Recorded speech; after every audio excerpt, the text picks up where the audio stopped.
మాటల ద్వారా మేము కనపరుస్తూ వచ్చాను. లేఖనముల ద్వారా మాతో మాట్లాడము. మీ వాక్యము వెళ్ళని వెలుగు కలుగును.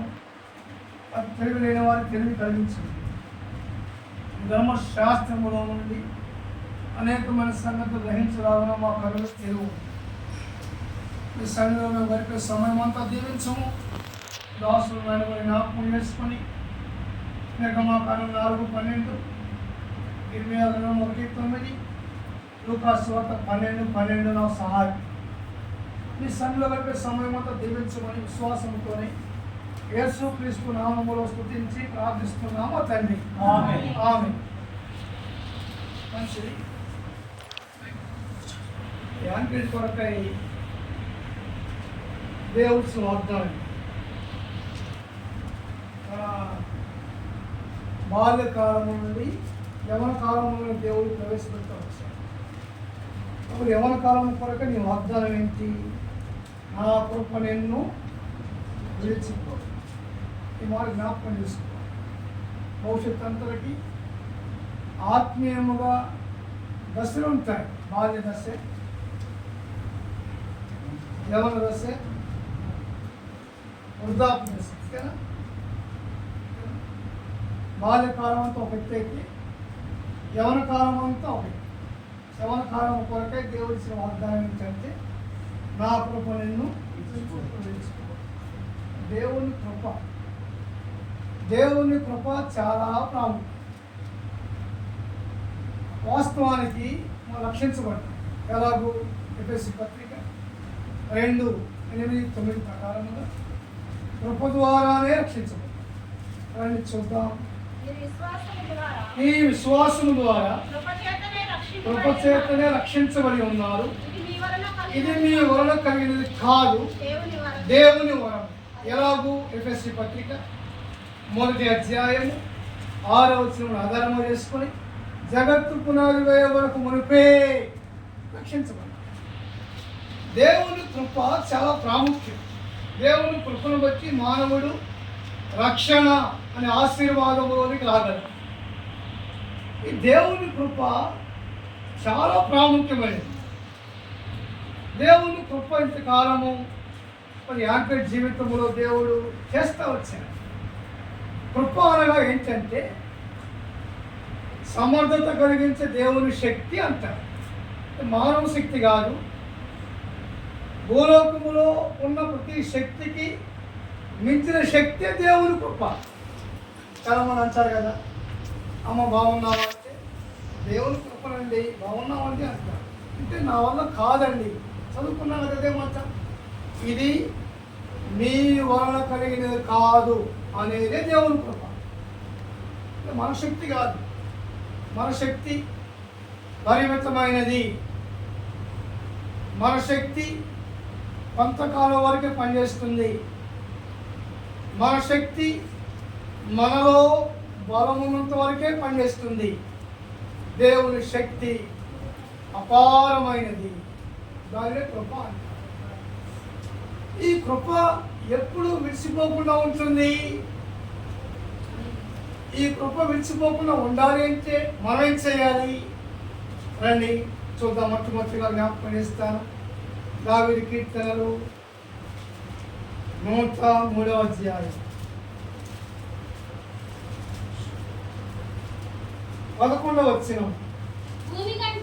భూమి కంటే ఆకాశము ఎంత ఉన్నతముగా ఉన్నదో ఆయన యందు భయభక్తుల వారి ఎడల ఆయన కృప అంత అధికముగా ఉన్నది. కాబట్టి దేవుని యందు భయభక్తుల వారు ఎవరైతే ఉంటారో వారిని ఆయన కృప విడిచిపోరు. భయభక్తులు కలిగి చాలా ప్రాముఖ్యమైన దేవుడు. మొట్టమొదటిగా దేవుడు అంటే భయం ఉండాలి. తర్వాత భర్త అంటే భయం ఉండాలి. తర్వాత సమాజం అంటే భయం ఉండాలి. సమాజంలో ఉన్నాం మనం, సమాజానికి దూరంగా లేవు. అలాగే సంఘంలో ఉన్నాం. దేవుని భయభక్తులు అంటే చాలా ప్రాముఖ్యం. ఇలాంటి భక్తి చేస్తూ ఉంటారు, భయం ఉండదు. ఎవరి భయం ఉండదు. కుటుంబంలో యజమాని భయం ఉండదు, సంఘంలో ఉన్నామనే ఆలోచన ఉండదు, సమాజంలో సెన్సిటివ్గా ఎలా బతకాలో తెలియదు. భయం చాలా ప్రాముఖ్యం. రండి, దావీదు కీర్తనలు 19వ అధ్యాయం. దావీదు కీర్తనలు 19వ అధ్యాయము 9వ వచనం. యెహోవా యందైన భయము పవిత్రమైనది, అది నిత్యము నిలుచును, న్యాయవిధులు సత్యమైనవి. యెహోవా యందైన భయము పవిత్రమైనది. పవిత్రమైన భయము ఇలా అవసరం. భయభక్తులు కలిగి ఉంటే ఎలా ఉంటాము? సామెతల గ్రంథము 9వ అధ్యాయం 10వ వచనం. జ్ఞానముగా ఉంటాం. అలాంటి చూద్దాం.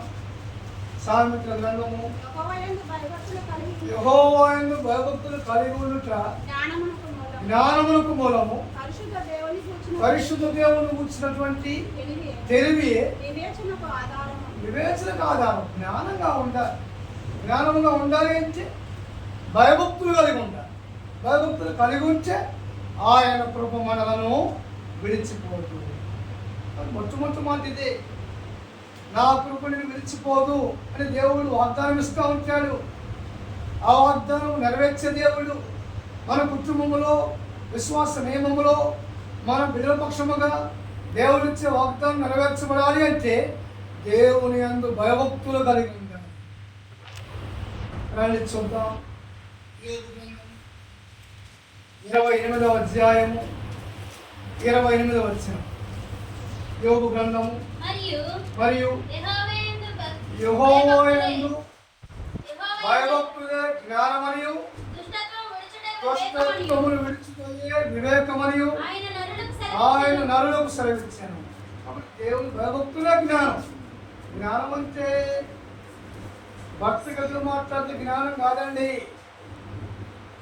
అనుకుంటారు చాలా చిన్న వయసు వారికి, నాకంటే చాలా చిన్నవాడు జ్ఞానం. ఈనాడు కుటుంబంలో ఏం జరుగుతుందంటే భర్తకు తిరుగుబాటు చేస్తూ ఉంటారు. అది దేవుని మహిమ అయింది. భర్తకు లోబడాలి అని వాక్యం చెప్తుంది. ఎప్పుడైతే కుటుంబంలో స్త్రీ భర్తకు లోబడుతుందో దానిని బట్టి పిల్లలు తల్లి గౌరవిస్తారు. తిరుగుబాటు చేయటం వల్ల జరిగేది ఏంటంటే నీ గౌరవమును నువ్వు అవమానపరుచుకుంటావు. దేవుని భయం ఉన్నది ఏమాత్రం. ఈనాడు విశ్వాస జీవితం రక్షించబడ్డామని ఉంటాము, కానీ ఈ దేవుని భయం లేకుండా ప్రవర్తిస్తూ ఉన్న పరిసరాలు నష్టపోతాము. దేవుడిచ్చే వాగ్దానము మన పక్షముగా నెరవేర్చబడదు. దేవుని వాక్యము సత్యము. ఆ సత్యములోనికి లోకము నుండి పాపము నుండి వేరు చేయబడ్డాం. ఆ సత్యములోని రావటానికి లోకము నుండి వేరు చేయబడి దేవుని కొరకు ప్రతిష్ఠించబడ్డాం. దేవుని ఏర్పాటు రాగలుగుతూ వచ్చాం. దేవుని ఏర్పాటు వచ్చిన తర్వాత దేవుని వాగ్దానము నా కృపను విడిచిపోదు అనే మాట వ్యక్తిగతముగా కుటుంబముగా నెరవేర్చబడాలి అంటే మొట్టమొదటి భయభక్తులు చాలా ప్రాముఖ్యం. అందుకంటాడు కదా, రండి చూద్దాం. దావీదు కీర్తనలు 33వ అధ్యాయము 33వ కీర్తన. మంచి మాట ఉంది, రండి చూద్దాం. 19వ వచనం. యెహోవా దృష్టి ఆయన భయభక్తుల వారి మీదను ఆయన కృపను కనిపించే వారి మీదను. కాబట్టి దేవుని దృష్టి ఎవరి మీద ఉందంట? ఎవరైతే భయభక్తులు కలిగి ఉంటారో వారి మీద ఉంటారు దేవుని దృష్టి. ఆయన ఆకాశంలో ఎవరు చూస్తూ ఉంటారు. ఇప్పుడు రండి 101:6 కీర్తనలు 101వ అధ్యాయం 6వ వచనం. నా యొద్ద నివసించినట్లు దేశములో నమ్మకస్తులైన వారి కొరకు నేను నమ్మకస్తులుగా దేవుడు కంటే ఎవరువా అడగని దేవుడు. స్త్రీవా, పురుషుడువా, బాల్యంలో ఉన్నావా, యవనంలో ఉన్నావా, వృద్ధాప్యంలో ఉన్నావా, ఇవేమి దేవుడు అడగడవు. దేవుడికి కావాల్సింది 101వ కీర్తన 6 ప్రకారముగా నమ్మకస్తులైన వారి కొరకు ఆయన కనిపెడతా ఉన్నాడు. నమ్మకస్తులు ఎవరు అంటే దేవుని యందు మన ఇక్కడ కావాలన్నమాట. అర్థమవుతుందా? భయభక్తులు చాలా ప్రాముఖ్యం. దేవుని ప్రజలముగా దేవుని కృప ద్వారా రక్షించబడ్డాం. కృప ద్వారా రక్షించబడ్డాం. జగత్తు పునాది వేయ వరకు మనం రక్షించబడ్డాం. ఈ దేవుని కృప మన ఎడల అధికముగా ఉండాలి. అది అంటాడు. రండి దావీదు కీర్తనలు 36వ అధ్యాయము 7వ వచనం. దేవా, నీ కృప ఎంతో అమూల్యమైనది, నరులు నీ రెక్కల నీడను ఆశ్రయించుదురు. కాబట్టి దేవుని కృప మొట్టమొదటిగా అమూల్యమైనది, మోస్ట్ వాల్యుబుల్ గ్రేస్. దేవుని కృప ఇది. ఈ అమూల్యమైన కృప నీ ఎడలో నా ఎడలో విస్తరింప చేయబడాలి. అందుకే రెండవది ఏమన్నాడు ఇక్కడ? రండి అక్కడికి వెళ్దాం. ఇక్కడికి 103వ కీర్తన. దేవుని కృప ఎటువంటిది? 103వ కీర్తన. ఇంకా చదువుకున్న మాట మనం ఉన్నతమైన అధికమైన దేవుని కృప. మొట్టమొదటి ఏమో అమూల్యమైన కృప, రెండవది ఉన్నతమైన కృప. ఈ ఉన్నతమైన కృప మన మీద ఉందని రక్షించబడ్డాం. ఎంతోమంది ఉన్నారు కదా లోకంలో ఉండేవారు, లోకంలో బంధువులు ఉన్నారు, స్నేహితులు ఉన్నారు, రక్షణ లేదు వారికి. మా బంధువులు ఎవరికి రక్షణ లేదు, లోకేలు మారమనసు లేదు, అపోస్తులు భోగలోకం రాలేకపోతూ ఉన్నారు, ఇంకా లోకమును ప్రేమించేవారుగా ఉన్నారు, ఇంకా లోక ఆచారముల ప్రకారం జీవించేవారుగా ఉన్నారు. మీ బంధువులైనా ఎవరైనా ఎక్కడైనా దేవుని కృప దూరముగా ఉండి లోకములో జీవించి ఈ రక్షణ భాగ్యమును కోల్పోయేవారుగా ఉంటున్నారు. అయితే మొట్టమొదటిగా అమూల్యమైన కృప నీ యందు ఉంది. రెండవది ఉన్నతమైన కృప ఉంది. ఇప్పుడు రండి 117వ కీర్తన 2వ వచనంలో ఉంటాయి. ఇందులో 117వ కీర్తన 1-2 వచనం. యెహోవా కృప హెచ్చుగా ఉన్నది, హెచ్చైన కృప. చూడండి, చెప్పుకుంటూ పోతే ఎన్నో ఆత్మీయ సత్యాలు నేర్పిస్తూ ఉంటారు. ఒక అమూల్యమైన కృప ఉంది, ఉన్నతమైన కృప ఉంది, ఈ కృప మన ఎందుకు ఉండాలి అంటే మనం ఏం చేయాలి? భయభక్తులు కలిగి ఉంటాం. ఈ భయం లేకపోతే చదువుకున్నాం కదా, దేవుని భయం పవిత్రమైనది. భయం లేదు కుటుంబాల్లో, వ్యక్తిగతంలో, సంఘాల్లో. భయం లేకపోతే నష్టపోయేది నువ్వే. ఎవరైతే భయం లేకుండా ప్రవర్తిస్తాడో వాడు నష్టపోతాడు, ఆత్మీయముగానైనా భౌతికముగానైనా. కాబట్టి ఆత్మీయ జీవితంలో మన పిల్లలు దేవుని దయలో వర్ధిల్లాలి. మన పిల్లలు ఒలివల మొక్కల వలె ఉండాలి. మన పిల్లలు దేవుని ప్రభు ద్వారా రక్షించబడి విశ్వాస నియమములో రోమాపత్రిక 8:1 ప్రకారముగా క్రీస్తు యేసునందు వారికి ఏ శిక్ష విధి? శిక్ష నుండి తప్పించబడాలి. పిల్లలు శిక్ష నుండి తప్పించబడాలి అంటే వారి దేవుని యందు భయభక్తులు కలిగి వారిని పెంచాలి. నీ భయం లేకపోతే నీ పిల్లకి ఏం భయం ఉంటుంది? ఆ వంట గొట్టలు మెరిస్తే దూర ఎలా మెరుస్తుందా? అంతేనా? ఆవేమో చేలు మెస్తుంది, దూర మెరిసింది, గొట్టు మెస్తుంది. ఎలా అయింది? చెలు ఒక్కరే కలుస్తాం, ఒక్కరి మాట మాట్లాడతాం. అర్థమవుతా ఉందా? మొత్తం దేవుని భయం చాలా ప్రాముఖ్యం. అప్పుడు దేవుడి వాగ్దానం ఏంటి? నా కృప నిన్ను భయభక్తులు కలిగి జీవించాలి. ముందు మనం ఎక్కడ ఉన్నామా? మన స్థాయి ఉందా? ఏ స్థాయిని వచ్చామా? ఎక్కడి నుండి ఎక్కడికి వచ్చామా? లోకములో నుండి దేవుని మందిరంలోకి వచ్చాం. లోకములో నుండి దేవుని రెక్కల కిందకు వచ్చాం. లోకము నుండి ప్రత్యేకించబడి దేవుని ఆశ్రయపురములోకి వచ్చాం. ఆ సంగతి గుర్తుపెట్టుకోవాలి ప్రతి ఒక్కరు. ఎక్కడ ఉన్నాము? నేను లోకంలో ఉన్నప్పుడు ఎక్కడ ఎలా ఉన్నాను, ఇప్పుడు కూడా అలాగే ఉంటామండి. కుదరదు. దేవుని వాక్యం కుదరదని ఖచ్చితంగా సెలవిస్తూ ఉంది.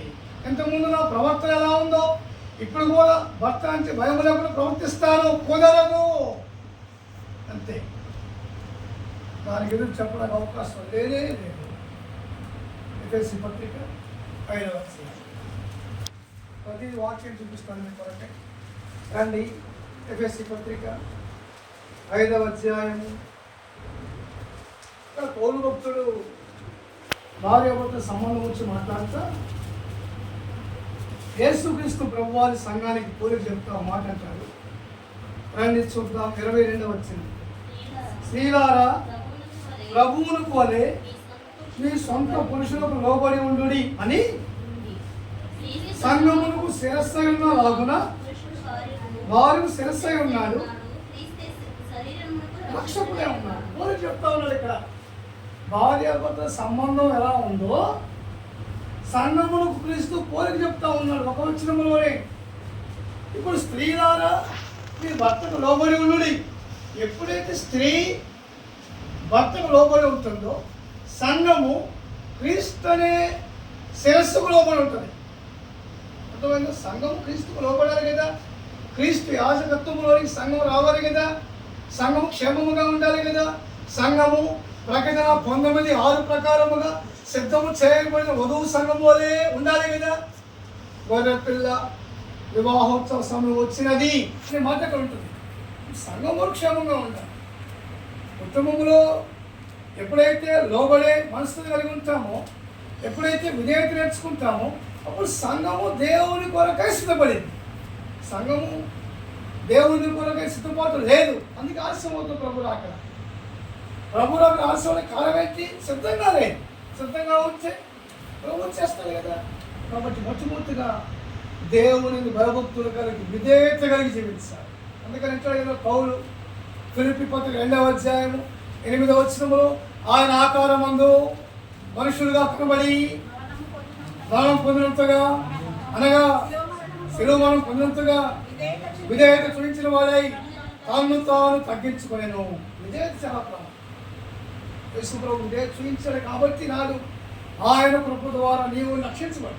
ఆయన విధేయత చూపించలేకపోతే ఎందుకు ఈ శ్రమ నాకు సేవలో అంటే నేను ఈ మానవుల కొరకు శ్రమ అనుభవించాలా అని తిరుగుబాటు చేస్తే ఫిబ్రవరి 12:2 అంటాడు, ఆయన శిలువను సహించి అంటాడు. సహించాడు నీ కొరకై, నీ పాపముల కొరకై, నీ దోషముల కొరకై ఆయన నలుగొచ్చబడ్డాడు. మన అతిక్రమం క్రియలు వచ్చి గాయపరచబడను, మన దోషములు నలుగొచ్చబడను, మన సమాధాన క్షత్రం మీద పడను. అతడు పొందిన దెబ్బల ద్వారా మనకి స్వస్థత కలుగుతుంది. రక్షణలో భాగ్యం విధేయత. రక్షణలో భాగ్యం ఏంటి? విధేయత. అప్పుడే భయభక్తులు కలిగి ఉంటాము. భయభక్తులు కలిగి ఉంటే ఆయన కృప మనలను. రెండో విషయం జ్ఞాపకం చేస్తారండి. ఈ దేవుని కృప ఎలా ఉంటుందమ్మా? రెండు చూద్దాం లేఖన భాగంలో నుండి 31వ కీర్తన. 31వ కీర్తనలో దావీదు రకరకాల బాధలు ఉన్నాడు. అయినా దావీదుకి ఆయన కృప అమితముగా ఉంది. రెండు చూద్దాం. 7వ వచనం. నా బాధను దృష్టి ఉంచి ఉన్నావు, నా ప్రాణ బాధలు కనిపెట్టుకుని ఉన్నావు, నీ కృపను బట్టి నేను. ఇప్పుడు 15. నా కాలగతులు నీ వశములో ఉన్నవి, రక్షించుము. నీ సేవకుని మీద ప్రకాశింప చేయము. చాలు. ఈ 31వ అధ్యాయంలో దావీదు బాధ వచ్చింది. ఏ బాధ? ప్రాణ బాధ వచ్చింది. బాధలలో దేవుని కృప తోడుగా ఉంది. మొట్టమొదటేమో దేవుని భయభక్తులు కలిగి ఉంటే ఆయన కృప విడిచిపోదు. రెండవది బాధలలో కృప విడిచిపోదు. బాధలు ఉన్నాయి మనకి, లోకంలో ఉన్నాయి, విశ్వాసిగా ఉన్నప్పుడు ఉన్నాయి. విశ్వాసిగా ఉంటే బాధలు పోతాయి అంటానికి లేదు. లోకంలో ఉన్నప్పుడే బాగుంది అంతా చాలామంది. యేసు ప్రభు నమ్మకము మునిపే నేను బాధలు తప్పుగా అనిపించాను, ఇప్పుడు యేసు ప్రభు నమ్ముకున్నాను, నాకు బాధలు ఎక్కువవుతూ ఉన్నాయి అంటారు. లోకంలో ఉన్నవారికి బాధలు ఉన్నాయి, లోకంలో ఉన్నవారికి శ్రమలు ఉన్నాయి, లోకంలో ఉన్నవారికి కష్టాలు ఉన్నాయి. రక్షించబడిన విశ్వాసికి కూడా బాధలు ఉన్నాయి, కష్టాలు ఉన్నాయి, శ్రమలు ఉన్నాయి. అయితే లోకములో ఉన్న వారికి దేవుని కృప అంటే తెలియదు. విశ్వాసికి దేవుని కృప బాధలో తోడుగా ఉంటుంది. రండి చూద్దాం. దావీదు కీర్తనలు 34వ అధ్యాయము 34:6. ఈ దీనులు మొరపెట్టగా యెహోవా ఆలకించును. ఇప్పుడు 17వ వచనం. నీతిమంతులు మొరపెట్టగా యెహోవా ఆలకించును. కాబట్టి శ్రమలన్నింటిలో విడిపిస్తాడు దేవుని కృప విడిపించింది. మనకు దేవుని కృప బాధలో విడిపించింది. ప్రాణబాధ వచ్చిన దావీదు శత్రువులు తరుముతా ఉన్నారు. దావీదు జీవితం కూడా యుద్ధాలతో ఆరంభమైంది. మొదటి సమూయేలు 16వ అధ్యాయంలో ఫిలిష్తీయులతో మొట్టమొదటి యుద్ధం చేస్తూ వచ్చాడు. దావీదు జీవితం యుద్ధాలే. 144వ కీర్తన చదివితే ఆయన నా చేతుల యుద్ధమును నా వేళ పోరాటం నేర్పువాడే ఉన్నాడు. జీవితానికి యుద్ధాలు. అదే కుటుంబ సభ్యులతో కూడా ఉపయోగాలి లేదా? లేకపోతే యుద్ధం జరగలేదా? జరిగిందా? సౌతో జరిగిందా? జరగలేదా? ఆత్మీయంగా ఇది మానసికమైన క్షోభ. ఏంటిది? లేకాలు అందరూ ముందు దేవుని స్తుతిస్తూ ఉంటే, నాట్యం ఆడుతూ ఉంటే మేకాలు ఎగతాళి చేస్తే ఇది మానసిక ఒత్తిడా కాదా? ఏమండి బోధప్రాజ్ఞులు చెప్పండి. సౌలేమో అందరూ సైన్యమంతా సామ్రాజ్యం అంతా దావీదుకు లోబడి ఉంటే సౌలేమో తరుగుతూ ఉంటే గేటి బాధ. ఆలోచన చేయండి. అన్ని బాధలే దావీదు జీవితంలో. దావీదు జీవితం అన్ని బాధలు అనుభవిస్తూ ఉన్నాయి. ఆయన అన్నాడు, ఏమన్నాడండి? 31వ కీర్తన 7వ వచనం 3వ లైన్లో ఆ మాట. కావున నీ కృపను బట్టి ఆనందభరితుడనై. ఎంత మంచి మాట అండి. బాధలలో విశ్వాసికి సంతోషం ఇచ్చేదే దేవుని కృప. ఎక్కడ? బాధలలో విశ్వాసికి సంతోషం ఇచ్చేదే. చాలా మందికి అర్థం కాదు.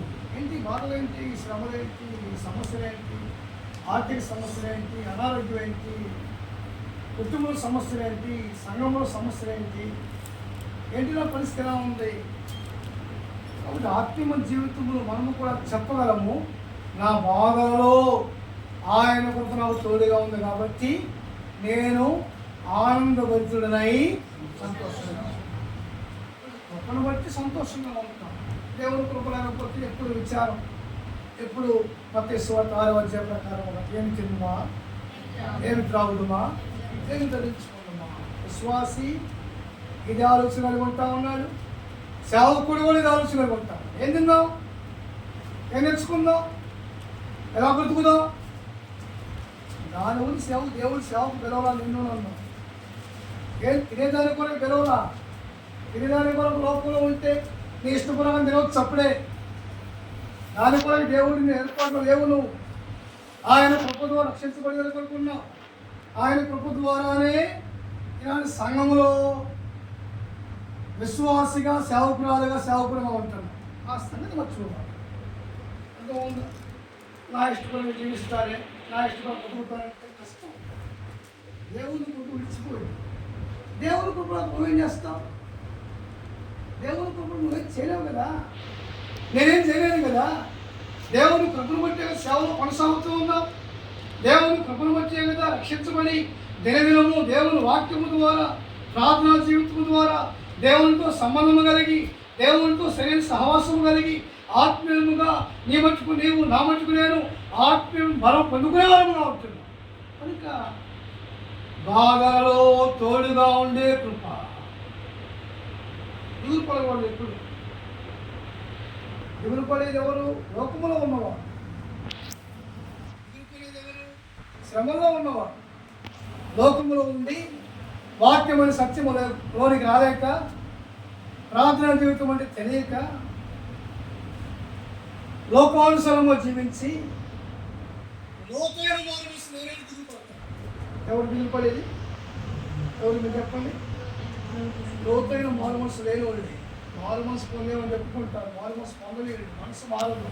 అప్పుడప్పుడు స్వభావం బయటపడతా ఉంటుంది. ఇది ఎలా?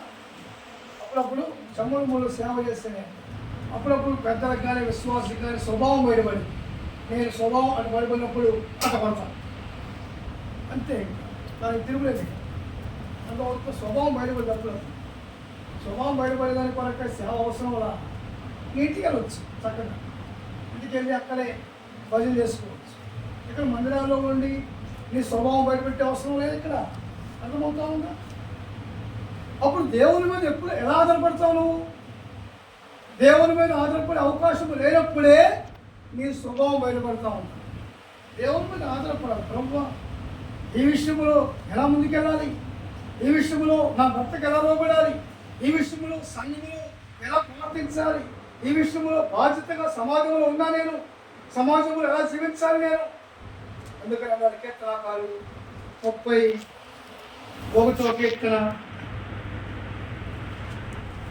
17 యెహోవా నీకు మొరపెట్టి ఉన్నాను, సిగ్గునందు నీకుము, సిగ్గుపడుదురు గాక, వారు మౌనములు గాక. భక్తులు సిగ్గుపడతారు. మనకి సిగ్గెందుకు? లోకంలో ఉన్నప్పుడు సిగ్గుపడ్డాం, సిగ్గుపడతా భయపడతా జీవించాం. ఇప్పుడు సిగ్గుపడే సంవత్సరంలో ఏమన్నాడు? భక్తులు సిగ్గుపడుదురు గాక, నన్ను సిగ్గునందనీయకుము. దేవుని కృప ద్వారా రక్షించబడిన వ్యక్తి సిగ్గుపడడు. దేవుని కృప ద్వారా దేవునితో సహవాసము కలిగిన వ్యక్తి పూర్తిగా దేవుని మీద ఆధారపడతాడు. కాబట్టి రెండవది, బాధలలో తోడుగా ఉండే దేవుని కృప. దిగులు పడకూడదు, ధైర్యంగా ముందుకెళ్ళాలి. శ్రమ వచ్చింది, ఇరుగు వచ్చింది, ఇబ్బంది వచ్చింది, ప్రార్థించాలి. చదువుకున్నాం కదా, ఈ దీనుడు మొరపెట్టగా ప్రార్థించాలి. ప్రభు నేర్పిస్తాడు, ప్రభు బోధిస్తాడు. 32వ కీర్తన 8 ప్రకారముగా నేను దృష్టి నుంచి నీకు ఆలోచన చెప్పగలను, నేను నడవలసిన మార్గము నేను నీకు బోధిస్తాను. ప్రభు నేర్పిస్తాను, చక్కగా నేర్పిస్తాను. విశ్వాసులు మనం బోధిస్తూ ఉంటాం. దేవుని సేవకులమైన మనము దేవుని దగ్గర నేర్చుకోవాలి. మత్తయి సువార్త 11:29లో నా ఎదుకు వచ్చి నేర్చుకుని అంటారు. కాబట్టి రెండవది, బాధలలో దేవుని కృప మీద ఆధారపడాలి. మొట్టమొదటేమో భయభక్తులు కలిగినప్పుడు ఆయన కృప విడిచిపోదు. రెండవది, బాధలో ఉన్నప్పుడు ఆయన కృప మీద ఆధారపడాలి. మూడవ విషయం జ్ఞాపకం చేస్తారండి. 66వ కీర్తన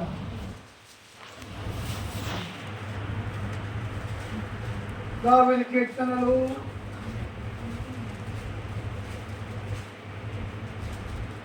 66వ కీర్తన 20వ వచనం. రోషం లేదు, తొలగింపు లేదు. ఎప్పుడు ఆయన కృప తొలగిపోకుండా ఉంటుంది. ఆయన 18వ వచనం. పాపము లక్ష్యము చేసిన ఎడల ప్రభు నా మొన వినకపోవును, అంగీకరించి ఉన్నాడు. హృదయములో పాపము లక్ష్యము చేసిన ఎడల ప్రభు నా మనవి హృదయపూర్వకము ప్రార్థించాడు. హృదయంలో పాపం అంటే ఏంటి? విశ్వాసి హృదయంలో పాపం ఉంచుకోవడం ఏంటి? దైవజనుడు హృదయంలో పాపం ఉంచుకోవడం ఏంటి? పాపం అంటే ఏంటి? పాపము హృదయంలో ఉండే దురాలోచనే పాపం. అంటే మార్క్స్ 7:21లో ఈ చెడ్డవనియు హృదయంలోని బయలుదేరి మానవుణ్ణి అపవిత్రపరచును. అక్కడ దురాలోచన, జాగ్రత్తము, కామకత్వము, దేవదూషణ, అహంభావము, అవివేకము, ఈ చెడ్డవనియు అన్నారు. హృదయంలో పాపం అంటే దురాలోచన. యాకోబు భక్తుడు అన్నాడు, మీరు దురుద్దేశము తొలగటానికి వస్తున్నారు కాబట్టి నీకేం దొరుకుతారన్నాడు. అన్నాడు ఉద్దేశం మంచిగా ఉండాలి. రండి అమ్మ చూద్దామా. యాకోబు రాసే పత్రిక. యాకోబు కొద్దిగా ముందుకెళ్ళాడు, ఒక అడుగు ముందుకేసి ఏం చెప్తా ఉన్నాడు? 4వ అధ్యాయం 4:3 మీరు అడిగినను మీ భోగముల నిమిత్తం వినియోగించగా దురుద్దేశముతో అడుగులు కనుక మీకేమి దొరకదు. దురుద్దేశముతో ప్రార్థిస్తే ఏం దొరికింది? ఏం దొరకదు. యాకోబు అదే అన్నాడు, మీరు అడిగినాను మీకు భోగముల నిమిత్తమై, దురుద్దేశము నిమిత్తమై, అసూయ చేత, స్వార్థము చేత, కలహము చేత మీరు ప్రార్థిస్తూ ఉన్నారు. దురాలోచన మీలో ఉంది, జాగ్రత్వం ఉంది, మీలో పాపం ఉంది, చెడ్డవని హృదయంలో ఉన్నాయి.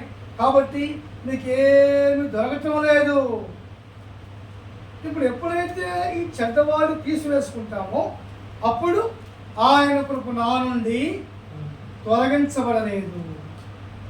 కాబట్టి ఆయన కృప విడిచిపోకుండా ఉండాలి అంటే మంచి ఉద్దేశము కలిగి ప్రార్థించాలి. మంచి ఉద్దేశము కలిగి దేవుని సన్నిధిలో గడపాలి. మంచి ఉద్దేశము కలిగి ఒకరినొకరు అర్థం చేసుకోవాలి. ఉద్దేశం మంచిదైతే అర్థం చేసుకుంటారు, ఉద్దేశం మంచిది కాకపోతే అర్థం చేసుకోండి, నష్టపోతారు. ఉద్దేశం మంచిగా లేకపోతే ప్రార్థన చేస్తూనే ఉంటాం, మనసు ఎక్కడికో వెళ్ళిపోతూ ఉంటాం, వాక్యం చదువుతూనే ఉంటాం, నీ ఆలోచన ఎక్కడో ఉంటుంది. ఏం ప్రయోజనం? ప్రార్థన చేస్తే ఉపయోగం ఉందా? అదే కీర్తనకారుడు 26వ అధ్యాయం అన్నారు, నా ప్రార్థన ఆయన త్రోసివేయలేదు, ఆయన కృప నా యొద్ద నుండి తొలగింపబడలేదు. ఆత్మ జీవితంలో మంచి ఉద్దేశము అని ప్రార్థించాలి. ఉద్దేశము అని అంటే ఏంటి? దానియేలు గ్రంథం 1వ అధ్యాయం 10వ వచనంలో దానియేలు ఉద్దేశం మంచిగా ఉంది. ఏంటి ఆ ఉద్దేశము?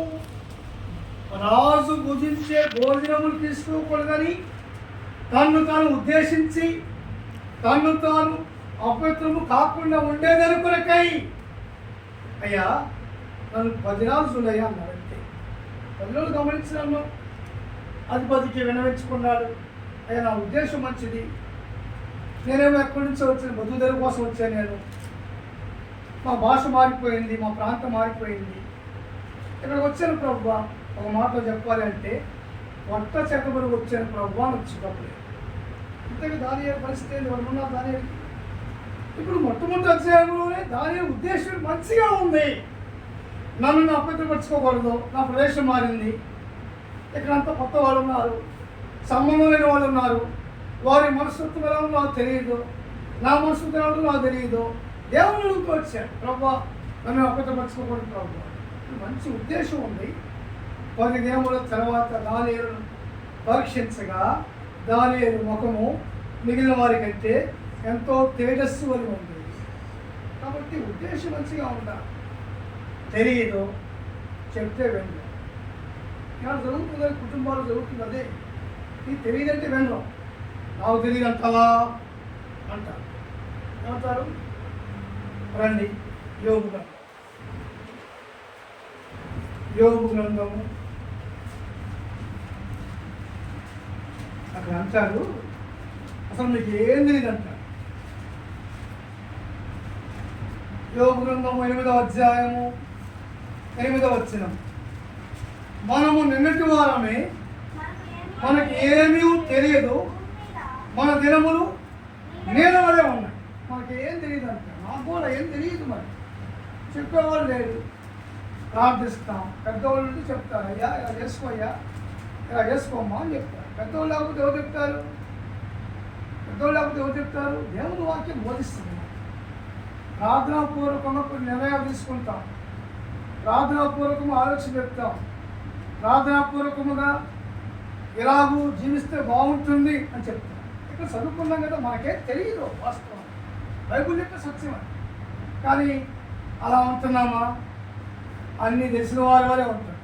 బైబుల్ చెప్పే సత్యం ఏంటి? మనకేమి తెలియదని బైబుల్ చెప్తుంటే మనం ఏమనుకుంటాం? నాకంతా తెలుసు. అప్పుడు నాకంతా తెలుసు అయితే దేవుని మీద ఆధారపడతావా? శ్రమ వచ్చినప్పుడు ప్రార్థిస్తావా? ఏక మనసు కలిగి ఉంటావా? ఒకరిని అర్థం చేసుకుంటావా?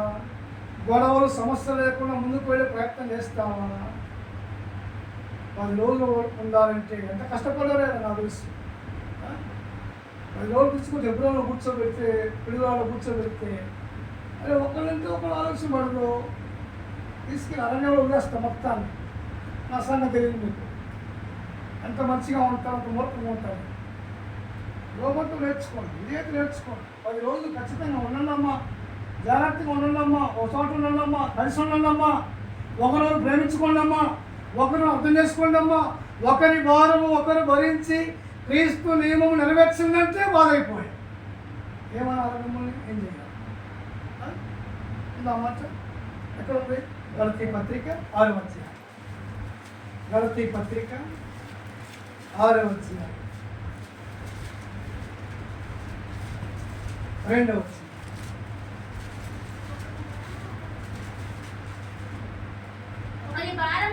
ఒకరి భారములు ఒకరు భరించి నీలో క్రీస్తుని పూర్తిగా అప్పుడు దేవుని కొరకు తొలగిపోతుంది. పర్వతములు తొలగినను మెట్టలు ప్రత్యేక ఆకృపను ఎప్పుడు మొట్టమొదటము దేవుని యందు, రెండవది బాధలలో ఆయన మీద ఆధారపడినప్పుడు, మూడవది హృదయంలో పాపము చేయకుండా ప్రార్థన చేస్తే.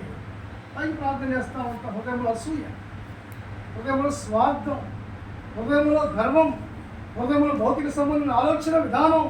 రక్షించబడ్డావా? అసలు నువ్వు మారుమనసు పొందావా? లోకైన మారుమనసు నీలో ఉందా? లోకైన పాప క్షమాపణ కొరకై ఆయన రక్తంలోని పాపలు కలగబడ్డాయా? కాబట్టి అప్పుడు దేవునికి విడిచిపోతుంది. హృదయంలో మంచి మనస్సాక్షి ఉండాలి. హృదయంలో యథార్థము ప్రభుని సేవించాలి, నమ్మకముగా సేవించాలి ప్రభు.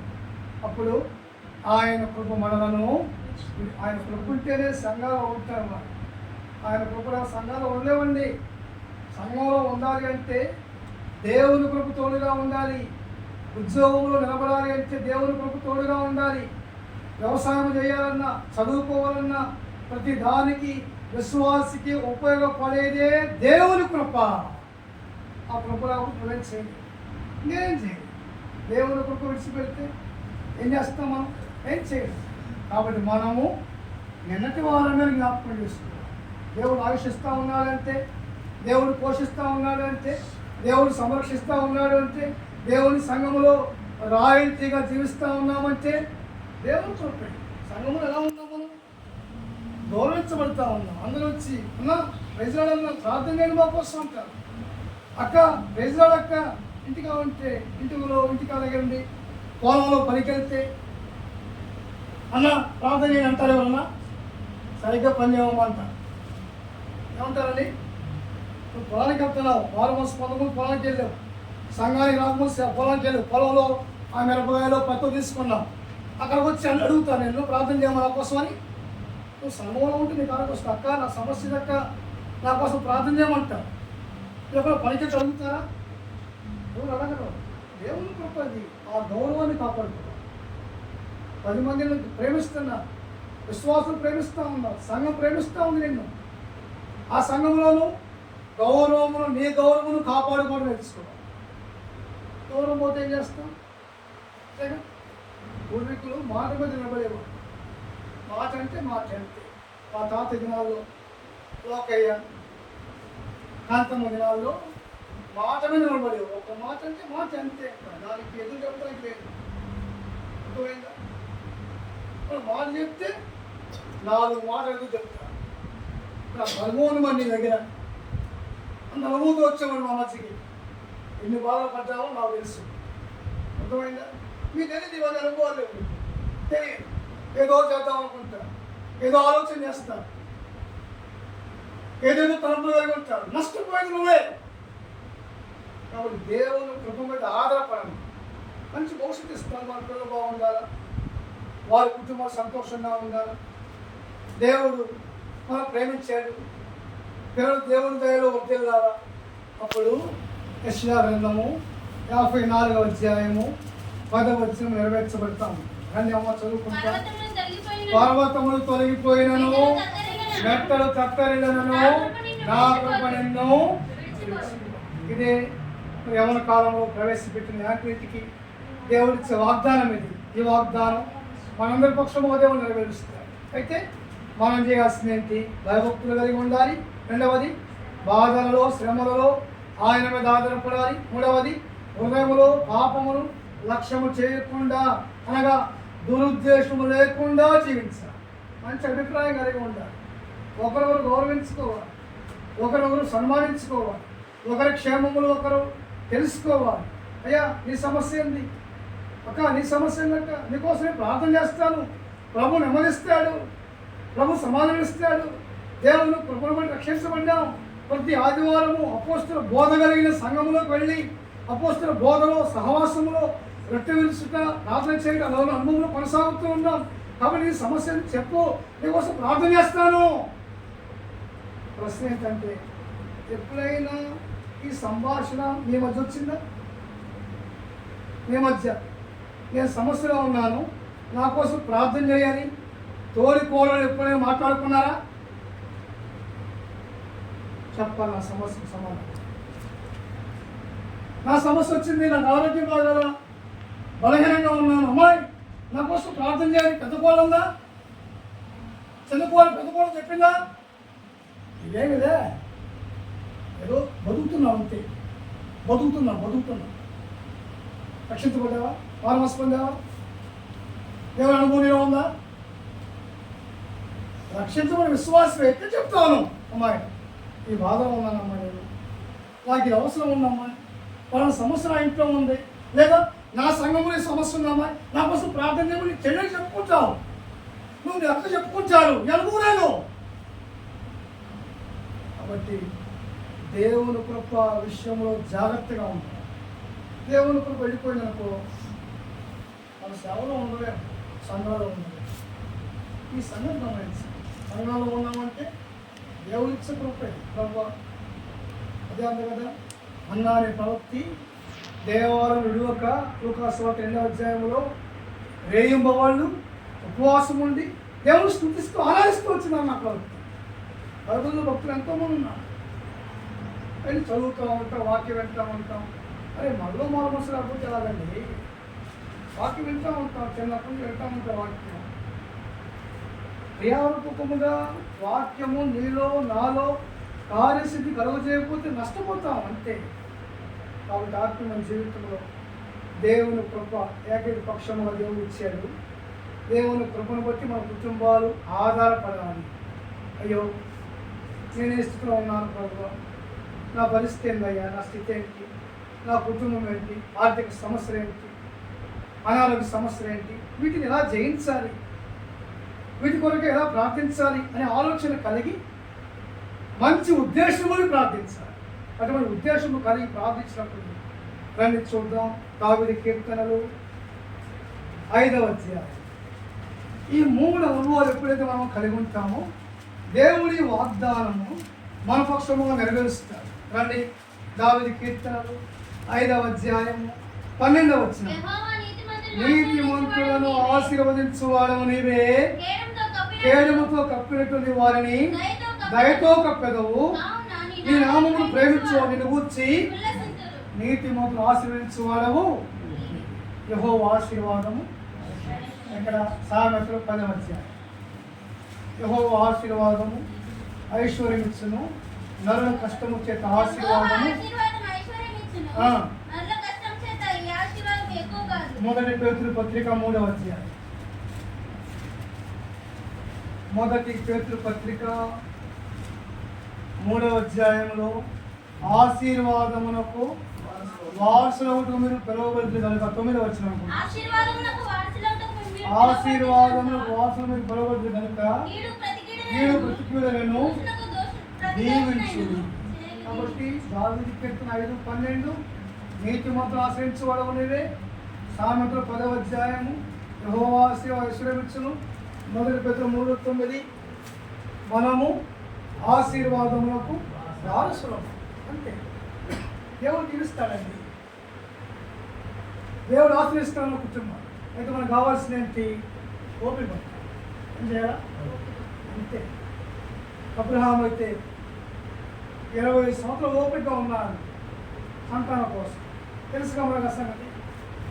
ఓర్పు సమస్త ద్రోహకార్యములు చేయకుండా ఆపును. ప్రసంగి ఉందామట చూద్దామట. ప్రసంగి గ్రంథం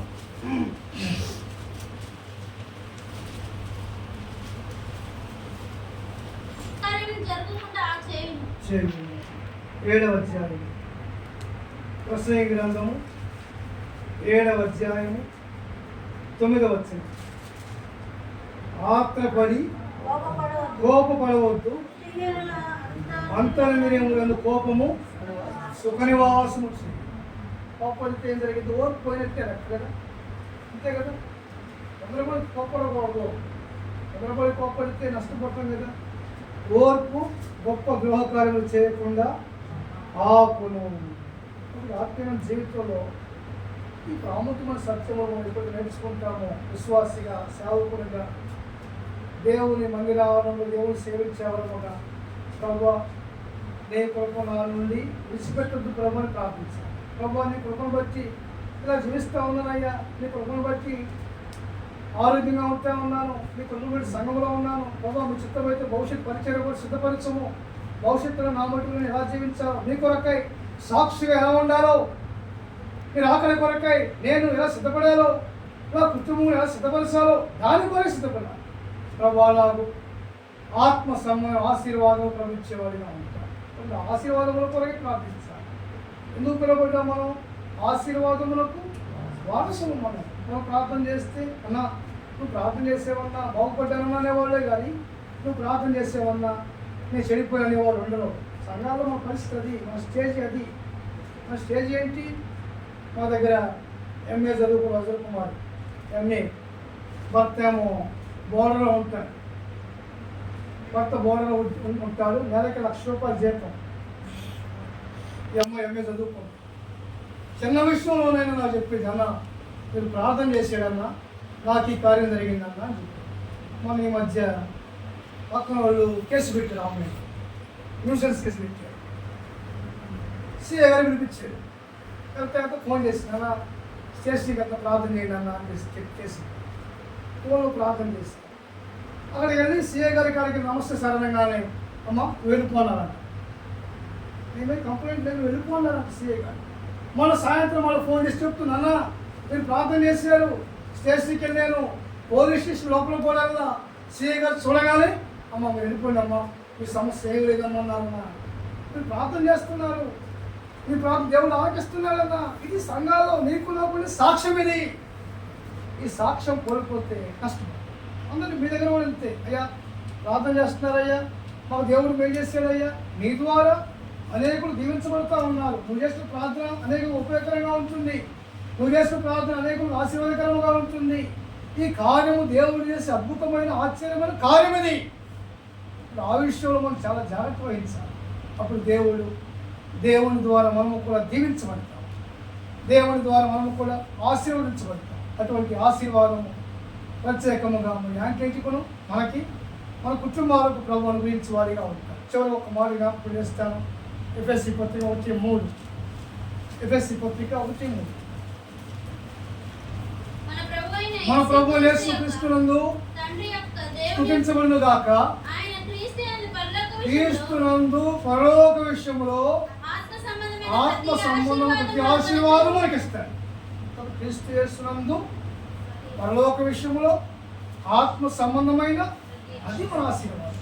భౌతిక ఆశీర్వాదం లేకపోవచ్చు. సేవలో కష్టాలు ఉంటాయి, బాధలు ఉంటాయి, శ్రమలు ఉంటాయి, ఇబ్బందులు ఉంటాయి. అర్థం చేసుకోవాలా, ముందుకు వెళ్ళాలా. దేవుడిచ్చే ఆశీర్వాదం మనకేంటి? యాజకులకు ఆత్మ సంబంధమైన దాని కొరకు సిద్ధపడాలి. అతి ఆశీర్వాదం ప్రభు మనకి అనుగ్రహించేవాడిగా ఉంటాం. 11వ అయింది. మనం 1 గంటల ప్రార్థన చేస్తాం.